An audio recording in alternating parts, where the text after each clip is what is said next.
Mtazamaji wa East Africa TV, karibu katika kurasa dakika chache za kufahamu yale matukio muhimu yaliyofikia mezani kwetu hii leo. Tuanze kukupekulia kurasa kwa hili. Wizara ya Katiba na Sheria nchini Tanzania leo imetangaza rasmi mwaliko wa makundi mbalimbali kuwasilisha orodha ya majina kwa ajili ya kuteuliwa kuwa wajumbe wa bunge maalum la katiba la mwaka 2013. Akiongea na vyombo vya habari leo, Waziri wa Sheria na Katiba Mheshimiwa Mathias Chikawe amesema kuwa kila kundi litatakiwa kuwasilisha majina ya watu wasiopungua 4 na wasiozidi 9 kwa Rais Jakaya Kikwete kwa ajili ya uteuzi wa wajumbe wa bunge maalum la katiba ndani ya siku zisizopungua 21. Rais alitoa tangazo la serikali. Katika tangazo hili, Rais amewakaribisha makundi haya niliyoyataja yalete mapendekezo kwa ofisi yake, ofisi ya Katibu Mkuu Kiongozi, ofisi ya Rais Ikulu Dar es Salaam, na pia kwa Katibu Mkuu Kiongozi, ofisi ya Rais Zanzibar. Wapeleke mapendekezo ya majina haya kwa mujibu wa sheria. Tuendelee na kurasa. Jeshi la polisi kikosi cha Tazara nchini Tanzania limekamata vipande 14 vya meno ya tembo na jino moja la kiboko pamoja na bangi kilo 19 zilizokuwa zikisafirishwa na mmoja wa abiria katika reli ya abiria ya Tazara eneo la wilaya ya Kilombero.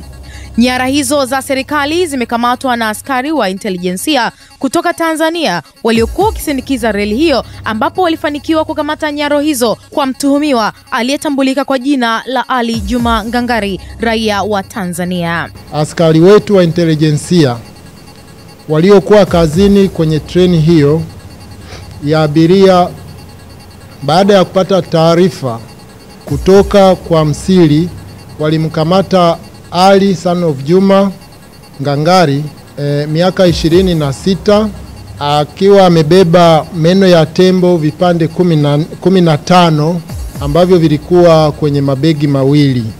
Baada ya kufika wanyamapori kutoka wizarani, ilionekana kuwa vipande 14 vilikuwa ni vya meno ya tembo na ili jino moja lilikuwa ni jino la kiboko. Tumalizie kurasa kwa hili.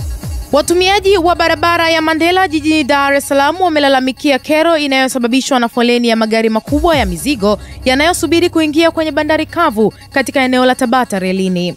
Wakiongea na kurasa, watumiaji wa barabara hiyo wamesema ni vema serikali iangalie namna ya kutatua kero hiyo ambayo imekuwa ikiwatesa watumiaji wa barabara hiyo. Sisi ni watu wa daladala, tunatafuta riziki. Hakuna wanaziba magari barabarani, hapo hana hata wasiwasi.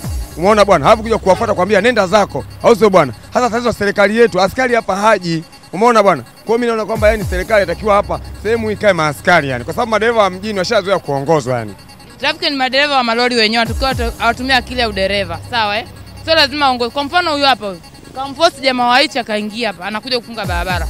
Hebu niambie hata trafiki akija atafanya kazi gani? Unaona? Wanawatia hata trafiki kazi inakuwa ngumu. Yaani wapewe adhabu kama huyu kafunga barabara hapa, anatakiwa apewe adhabu kali. Hawa wanasababisha foleni kwa faida ya kwao wao. Angalia hii foleni iliyoanzia kule. Umeona, kwa ajili ya uzembe tu wa mtu kutokuwa na mtu hapa kusimamia kuhakikisha kwamba umeona sehemu kwamba gari zimejaa huku, umeona sisi tupite katika state. Tumewatia upande mmoja. Upande mwingine nao wanatuzuia. Sasa ina maana kwamba sisi barabara ni ya malori au barabara ya magari yote. Serikali inajua hiki kitu, lakini wanakuja askari hapa wanaona wamepaki barabarani. Hakuna hatua yote inayochukuliwa zaidi ya kuangalia. Sijui haya malori yanamilikiwa na watu wakubwa, sisi hatuelewi. Hayo ndio tuliojaliwa kukujuza kwa leo. Naitwa Prudence Gerald Moshi. Endelea kutazama East Africa TV na tunakutakia mapumziko mema ya mwisho wiki.